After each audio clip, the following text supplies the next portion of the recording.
Hey guys, this is अनिश और आज की इस वीडियो के अंदर दोस्तों अपन देखेंगे कि कैसे आप किसी भी स्टॉक का फंडामेंटल एनालिसिस खुद से कर सकते हो। दोस्तों वैसे तो ये वीडियो बिगिनर्स के लिए होने वाली है, क्योंकि अगर आप एक बिगिनर हो और फंडामेंटल एनालिसिस आपको नहीं करनी आती है, कंपनी के फाइनेंशियल्स को रीड करना नहीं आता है, आप कंफ्यूज्ड हो कि यार कंपनी के फाइनेंशियल्स हमको कहाँ से मिलेंगे, तो ये वीडियो आप बिल्कुल परफेक्ट वीडियो पे आए हो। आज अपन सभी चीज़ों के बारे में बात करेंगे कि कैसे आप किसी भी कंपनी का फंडामेंटल एनालिसिस कर सकते हो, पता लगा सकते हो कि ये कंपनी फ्यूचर में किस तरीके से परफॉर्म करने वाली है, क्या इसकी ग्रोथ प्रोस्पेक्टस होने वाली है। तो आओ इस वीडियो को शुरू करते हैं। और सबसे पहले आप अपना गूगल खोल लो, क्योंकि मैं आपको एक वेबसाइट बताऊंगा जहां से आप किसी भी कंपनी का फाइनेंशियल्स निकाल सकते हो।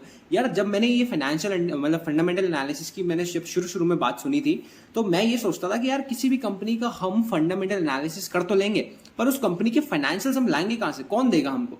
तो आओ देखते हैं यार, गूगल पे आपको टाइप करना है टिकर टेप। जैसे आप टाइप करोगे तो टिकर टेप पे आपको यहाँ पर टाइप कर लेना है टिकर टेप स्टॉक एनालिसिस। ठीक है, अपन टिकर टेप स्टॉक एनालिसिस अपन यहाँ टाइप कर लेंगे और जैसे अपन सर्च मारेंगे तो यहाँ पर आपको टिकर टेप की वेबसाइट मिल जाएगी। यहाँ पर यार मैं यही वेबसाइट यूज करता हूँ। यहाँ पर अपन को यार काफी सारे अच्छे फाइनेंशियल टूल मिल जाते हैं जिससे अपन स्टॉक्स की एनालिसिस कर सकते हैं खुद से। तो आप यहाँ पर वेबसाइट को खोल के जैसे नीचे आओगे तो आपको सर्च स्टॉक्स का यहाँ पर एक ऑप्शन दिख जाएगा, राइट। तो सर्च स्टॉक्स पे आप जैसे जाओगे तो आपको यहाँ पर काफी सारे स्टॉक्स मिल जाएंगे, ऑलमोस्ट सारे स्टॉक्स मिल जाएंगे जिनकी भी यहाँ पर फाइनेंशियल रिपोर्ट्स उनके कंपनी के अथॉरिटीज ने अपलोड कर रखी हैं, आप यहाँ पर देख सकते हो। तो सबसे पहले अपन मैं आपको करके दिखाता हूँ रिलायंस इंडस्ट्रीज की। आप रिलायंस इंडस्ट्रीज मैंने यहाँ पर सर्च किया और यहाँ पर अपन इसको सिलेक्ट करेंगे। तो देखो जब भी फंडामेंटल एनालिसिस की बात आती है तो बेसिकली यहाँ पर तीन चीजें मेन होती हैं। सबसे पहले अपन चेक करते हैं कंपनी की नेट इनकम क्या है, दूसरा अपन चेक करते हैं कंपनी की बैलेंस शीट, और तीसरा अपन चेक करते हैं कंपनी का कैश फ्लो स्टेटमेंट या कैश फ्लो कंपनी के पास कितना हो रहा है। अब इन तीनों चीजों के बेसिस पे आप पता लगा सकते हो कि कौन सी कंपनी अच्छी है इन्वेस्टमेंट के लिए और कौन सी कंपनी उतनी अच्छी नहीं है इन्वेस्टमेंट के लिए। अब वैसे तो अपन क्या है, लोगों से टिप्स लेते हैं कि भाई हमको कंपनी बता दो ताकि हम उसमें अपना पैसा लगा दें। अब फलाना आदमी आपको कोई भी कंपनी बोल देता है, आप उसको ट्रस्ट करके उस कंपनी के अंदर अपना पैसा लगा देते हो and you and up losing your money, right. So fundamental analysis का मेन मोटिव ये है कि आप अवेयर हो सकें, आप खुद अपना डिसीजन ले सकें कि आपको कौन सी कंपनी के अंदर पैसा लगाना चाहिए। क्योंकि देखो एक सीधा सा रूल है, अगर कंपनी पैसा कमा रही है तो आपको भी पैसा कमा के देगी, और अगर कंपनी ही पैसा नहीं कमा रही है तो आपको भी कैसे पैसा कमा के देगी भाई मेरे। तो ये बात है। तो आपको आज मैं बताने वाला हूं कि कैसे आप बेसिक, अगर बिगिनर हो तो कैसे आप फाइनेंशियल्स को रीड कर सकते हो। अब देखो रिलायंस इंडस्ट्रीज का अपन ने यहाँ पर खोल लिया है, पूरा का पूरा ये अपना चार्ट भी यहाँ पर खुल गए हैं। आपको ये देखो इतने सारे ऑप्शंस दिख रहे हैं ऊपर, आपको आंख बंद करके सबसे पहले फाइनेंशियल्स पे यहाँ पर क्लिक कर देना है। ठीक है, सब चीजों के बारे में बात करेंगे धीरे धीरे इस वीडियो के अंदर, तो पूरा देखना है, एंड तक देखना आप। और फाइनेंशियल्स के अंदर जैसे मैंने आपको शुरू में तीन चीजें बताई थी फंडामेंटल एनालिसिस की, तीन चीजें आप मेरे साथ बोलो, net income, balance sheet, cash flow. अब ये देखो तीनों चीजें आपको यहां पर दिख रही हैं क्योंकि तीन चीजें ही मेन होती है। सबसे पहले अपन आएंगे इनकम के ऊपर। जैसे आप इनकम के ऊपर क्लिक करोगे, यहां पर आप नीचे आओगे तो ये आपको ये थोड़े चेक पॉइंट्स होते हैं जो आपको ग्रीन दिख रहे हैं, मतलब ये वेबसाइट ने अपनी एनालिसिस कर रखी है, आपको बता रहा है कंपनी का जो भी सारी चीजें हैं ठीक है। इंडस्ट्री की रेवेन्यू ग्रोथ यहाँ पर अच्छी हुई है रिलायंस इसके अंदर, और मार्केट शेयर भी इसका इंक्रीज हुआ है। ठीक है, ये सारी चीजें आप चेक कर सकते हो।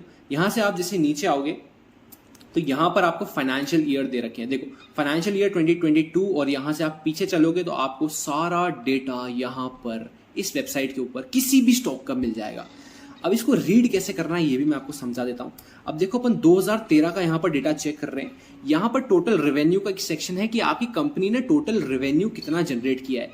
अब आपको जो चेक करना है ना वो ये वाला सेक्शन है, नेट इनकम, क्योंकि जो रेवेन्यू है इसके बाद तो आपको काफी सारे खर्चे करने पड़ते हैं, टैक्सेस देने पड़ते हैं और तरह तरह के कंपनी में खर्चे होते हैं, जो कि सेट ऑफ करने के बाद जो इनकम कंपनी की बचती है that is your net income.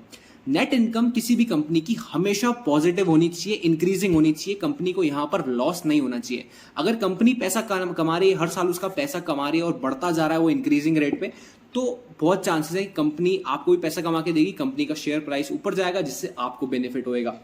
अब देखो रिलायंस का अपन यहाँ पर चेक कर रहे हैं तो यहाँ पर जो इनकी नेट इनकम है 2013 के अंदर वो है 20,800 मतलब 879 करोड़, एक करोड़ के अंदर है अमाउंट, तो इसका आप ध्यान रखना। अब यहाँ से अपन आगे चलते हैं। अब आप देख रहे हो कि कैसे इनका जो नेट इनकम है इंक्रीज होता जा रहा है, और अपन यहाँ पर आ गए फाइनेंशियल ईयर 2022 के अंदर। तो यहाँ पर इन्होंने कमाए हैं 60,705 करोड़। इनकी नेट इनकम 60,705 करोड़ है। अब आप 2013 और इस 2022 की इनकम को कंपेयर करके देख सकते हो, इट्स ऑलमोस्ट 3x। इसका मतलब क्या है कि कंपनी अच्छी कंपनी है, यहाँ पर कंपनी को हमारी तरफ से थम्स अप है, कंपनी प्रॉफिट बनाए जा रही है, कंपनी इंक्रीजिंग रेट पे प्रॉफिट बना रही है, कंपनी ने लॉस बुक नहीं किया है, हमेशा प्रॉफिट बुक कर रही है। तो दिस गिव्स अस एक अपन को एक संतुष्टि मिलती है कि भाई हाँ ये एक अच्छी कंपनी है, हमको भी पैसा कमा के यहाँ पर दे सकती है। तो सबसे पहला पॉइंट तो आपको इनकम चेक करनी है। इस तरीके से आप इनकम चेक कर सकते हो नेट इनकम वाले सेक्शन में। चलो अब अब आगे बढ़ते हैं इस वीडियो के अंदर और चेक करते हैं कंपनी की बैलेंस शीट। ठीक है, मैंने आपको 3 चीजें बताई थी, अगेन आप रिपीट करो मेरे साथ। सबसे पहला था नेट इनकम, दूसरा है अपना बैलेंस शीट, उसके बाद है अपना कैश फ्लो। बैलेंस शीट के अंदर आ जाते हैं। देखो बैलेंस शीट के अंदर वैसे तो बहुत सारी कॉम्प्लेक्सिटीज हो सकती हैं, लेकिन अपने को सिंपल 2 चीजें चेक करनी है, एसेट्स और लाइबिलिटीज। एसेट्स और लाइबिलिटीज क्या होती है? देखो एसेट्स के अंदर 2 सेक्शन आ जाते हैं, करंट एसेट्स और नॉन करंट एसेट्स। और वैसे ही लाइबिलिटीज के अंदर यहाँ पर करंट लाइबिलिटीज और नॉन करंट लाइबिलिटीज। करंट जो भी होती है ये छोटे शॉर्ट टर्म के लिए होती है, जैसे short term assets. Non current assets होती है अपनी लॉन्ग टर्म एसेट्स, और वही same applies for liabilities. Assets के अंदर आपका आ सकता है कैश, आ सकता है बैंक बैलेंस, मतलब बैंक बैलेंस तो आ ही गया, और अपनी मशीनरी आ सकती है, इक्विपमेंट्स आ सकते हैं, लैंड बिल्डिंग जो भी आपके पास चीजें सारी एसेट्स के अंदर आ सकती है। लाइबिलिटीज का सीधा सा मतलब है जो पैसा आपको रिटर्न करना है, जो आपको देना है। अगर आप लोन लेते हो दैट इज योर लाइबिलिटी। अपन चेक करते हैं अगेन, आपको देखो यहाँ पर फाइनेंशियल ईयर दे रखे हैं। ये बहुत अच्छी चीज है यार, बिकॉज फंडामेंटल एनालिसिस आप जब भी किसी भी स्टॉक में पैसा लगा रहे हो ना, फंडामेंटल एनालिसिस जरूर कर लेना और खुद से करना। किसी के कहने पे कभी भी पैसा मत डालना अपना, बिकॉज वो हमेशा रिस्की रहेगा, रिस्की रहता ही है। और अपन चेक करते हैं यहाँ पर, देखो अपन शुरू में आ जाते हैं, अगेन 2012 या 13 का डेटा यहाँ पर होगा। अपन चेक करते हैं कि कंपनी की जो एसेट्स हैं इंक्रीज हो रही हैं या नहीं हो रही हैं। यहाँ पर पॉजिटिव क्या होगा कि अगर आपकी कंपनी की एसेट्स इंक्रीजिंग रेट पे इंक्रीज हो रही है, मतलब कंपनी अपना एम्पायर बढ़ा रही है भाई, अपना साम्राज्य बढ़ा रही है, it's again a positive point. क्योंकि अगर अपना कंपनी का जो साम्राज्य है बढ़ेगा, पैसा कमा रही है तभी साम्राज्य बढ़ रहा है, तो आपका पैसा भी बढ़ेगा, क्योंकि आप एक शेयर होल्डर हो, आपने अपना पैसा लगाया है। क्यों लगाया है? क्योंकि आपको रिटर्न्स चाहिए, आपको प्रॉफिट चाहिए। तो डेफिनेटली आपको ये चीज चेक करनी चाहिए। यहाँ पर आप देख सकते हो टोटल एसेट्स जो है कंपनी की इंक्रीज हो रही है। यहाँ पर 3,27,191 करोड़ थी, और यहाँ पर देखो 5 लाख पार हो चुका है। ये 2015 का डेटा अपन यहाँ पर देख रहे हैं। और यहाँ पर अपन जैसे ही आगे जाएंगे 2022 के अंदर, एक सेकेंड, 2022 के अपन यहाँ पर चलते हैं अंदर, और 2021 का आप यहाँ पर चेक करो कि 22 का इन्होंने अभी पब्लिश नहीं किया है। टोटल एसेट्स आप देख सकते हो 13,20,065 करोड़ यहाँ पर कंपनी की टोटल एसेट्स हैं, which is again a positive point. Company यहाँ पर अपना साम्राज्य बढ़ा रही है, उसके एसेट्स बढ़ रहे हैं। अब अपन चेक करते हैं टोटल लाइबिलिटीज का सेक्शन।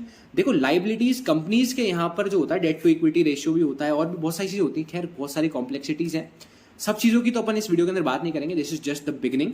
तो लाइबिलिटीज जो भी होती है ना, ये 2:1 के अगर रेशियो में है, मतलब अगर आपकी लाइबिलिटीज 5 लाख करोड़ है और आपकी एसेट्स 10 लाख करोड़ है, तो it is considered to be a good ratio 2:1 का। लेकिन आप देख सकते हो यहाँ पर 2.6:1 का रेशियो है, अराउंड 2.5:1 का रेशियो है, which is again a positive point for Reliance industries.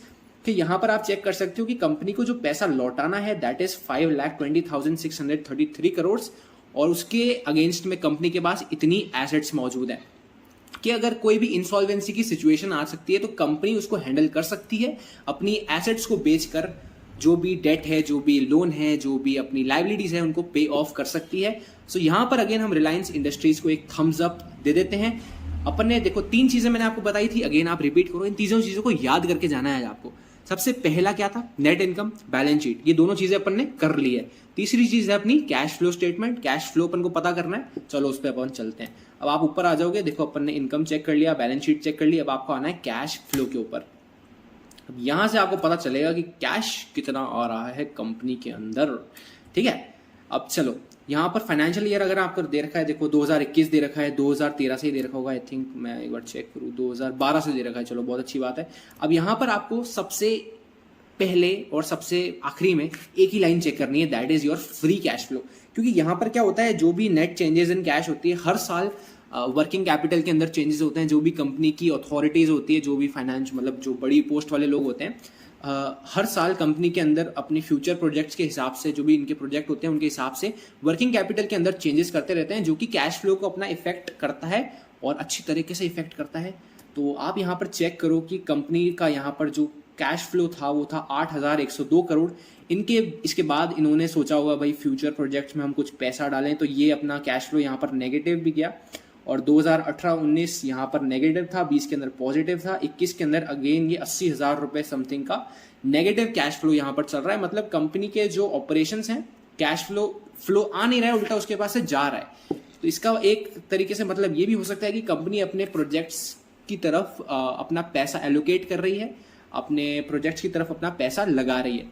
तो कैश फ्लो हमारे यहाँ पर बेसिकली देखा जाए तो नेगेटिव आया है, बिकॉज अगर कैश फ्लो भी पॉजिटिव, अगर तीनों चीज़ें पॉजिटिव होती हैं तो this is a really good company. मतलब इसके अंदर तो आप आंख बंद करके पैसा डाल सकते हो अगर तीनों चीज़ें पॉजिटिव हैं एट एन इंक्रीजिंग रेट। लेकिन यहाँ रिलायंस इंडस्ट्रीज के केस में आप देख सकते हो कि यहाँ पर कैश फ्लो हमारा नेगेटिव आया है।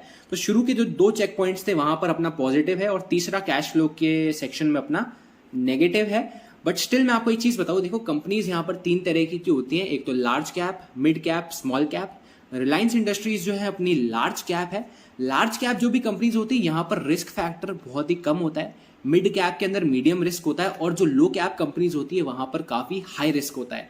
ठीक है, अब रिलायंस इंडस्ट्रीज जो है it is a really good investment option, क्योंकि आप देख रहे हो कि कंटिन्यूसली इनका जो प्रॉफिट है वो बढ़ता जा रहा है एट एन इंक्रीजिंग रेट। उसके बाद अपन चेक करें बैलेंस शीट, तो कंपनी के पास अच्छे खासे एसेट्स भी मौजूद है। लाइबिलिटीज और एसेट्स का रेशो 2:1 से काफी ज्यादा है, जो कि अच्छा है। 2:1 तो मिनिमम होना ही चाहिए। और कैश फ्लो अपन देखें तो यहाँ पर नेगेटिव है। तो अगेन आप इस चीज के बेसिस पे किसी भी कंपनी के अंदर अपना इन्वेस्टमेंट डिसाइड कर सकते हो। लार्ज कैप कंपनी है, यहाँ पर आपको रिटर्न्स उस लेवल के देखने को नहीं मिलते हैं, लेकिन 10 से 15% तो अगेन ये निकाल ही देते हैं। और आपने देखा होगा कोविड के टाइम पे तो इनका स्टॉक काफी डंप हुआ था, वहां से अब तक देखोगे तो 2x ऑलरेडी हो चुका है। जिसने कोविड के डंप में इन्वेस्ट किया था, मेरा एक फ्रेंड है उसने किया था, तो भाई उसी हिसाब से मैं आपको बता रहा हूँ। अच्छा ठीक है, आप यहाँ से किसी भी देखो स्टॉक को सर्च कर सकते हो। फॉर एग्जाम्पल अपन सर्च करते हैं टोमेटो का स्टॉक, टोमेटो नहीं सॉरी जोमैटो। अब इसके ऊपर बहुत ही हाइप थी, पता नहीं क्यों हाइप थी, लॉस मेकिंग कंपनी है, इसके ऊपर भी लोगों ने हाइप बना दी। यहाँ पर भी देखो आप यहाँ से फाइनेंशियल जोमैटो के चेक कर सकते हो, तो इनकम तो इनकी लॉस मेकिंग कंपनी है, तो भैया ये तो अपना लॉस ही बनाते हैं। अब आप देख सकते हो हमेशा माइनस में जा रही है इनकी इनकम। और जोमैटो का जो अपन चार्ट अगर चेक करें तो ये भी अगेन नेगेटिव ही रिटर्न्स आपको यहाँ पर दिखा रहा है। अगर आप मैक्स पे जाओगे तो जोमैटो अगेन आपको नेगेटिव रिटर्न्स दिखा रहा है, because it is a loss making company. यहाँ पर जब मैंने इसका आईपीओ देखा था तो मुझे लगा नहीं था कि भाई ये कुछ खास परफॉर्म करेगा, और नीचे जाया जा रहा है, पता नहीं इसका बॉटम लो पॉइंट तो कहाँ ही आएगा। और उसकी खैर अपन किसी और वीडियो में एनालिसिस करेंगे।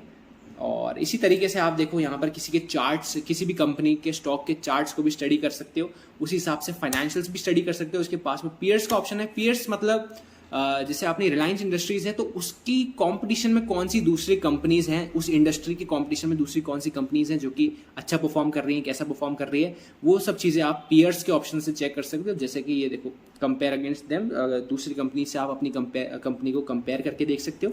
तो ये भी एक अच्छा ऑप्शन होता है कि अगर आप पता करना चाहते हो कि आप जिस कंपनी में पैसा लगाना चाह रहे हो दैट इज बेटर और द अपोनेंट इज बेटर, तो ये भी एक अच्छा ऑप्शन हो सकता है, टूल हो सकता है जिससे आप पता लगा सकते हो। और भी बहुत सारी चीज़ें हैं यार।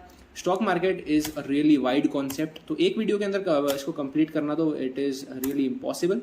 तो मैं ये कोशिश करूंगा कि मैं आगे ऐसी वीडियोस आपके लिए लाता रहूं, बिगिनर्स के लिए लाता रहूं, और भी काफी इंटरेस्टिंग कंटेंट आपके लिए यहाँ पर लाता रहूं। तो उसके लिए आपको क्या करना है, आप चैनल सब्सक्राइब करोगे तो ये आपके पास नोटिफिकेशन जाएगा, राइट, कि आप मेरी वीडियोस देख पाओगे। तो यार भाई चैनल को जरूर से सब्सक्राइब करना। और मैंने एक स्टॉक ब्रोकर के ऊपर वीडियो बनाई थी, कौन सा ब्रोकर आप यूज कर सकते हो, उस वीडियो का लिंक मैं आपको आई बटन के अंदर दे दूंगा, या फिर आपके पास एंड में स्क्रीन पे डिस्प्ले हो जाएगा, वहां से आप देख लेना, या फिर डिस्क्रिप्शन के अंदर दे दूंगा इस वीडियो का लिंक, तो वहां से आप चेक कर लेना। और जो भी आपको सबसे अच्छा ब्रोकर लगे, सबसे सस्ता लगे, बिकॉज पैसा बचाना अपना मेन मोटिव है, तो सबसे सस्ता ब्रोकर आप वहां से अपना चूज कर लेना। और फंडामेंटल एनालिसिस आप इस तरीके से किसी भी कंपनी कर सकते हो। Again this is just the basic. आने वाली वीडियोस में अपन बहुत सारे इंटरेस्टिंग टॉपिक्स को कवर करेंगे, तो चैनल को सब्सक्राइब गाइस जरूर कर लेना। और मैं मिलूंगा आपसे अगली वीडियो में, तब तक के लिए आप अपना ध्यान रखना, और वीडियो पसंद आई तो वीडियो को लाइक करना, अपने दोस्तों के साथ शेयर करना। Thank you so much.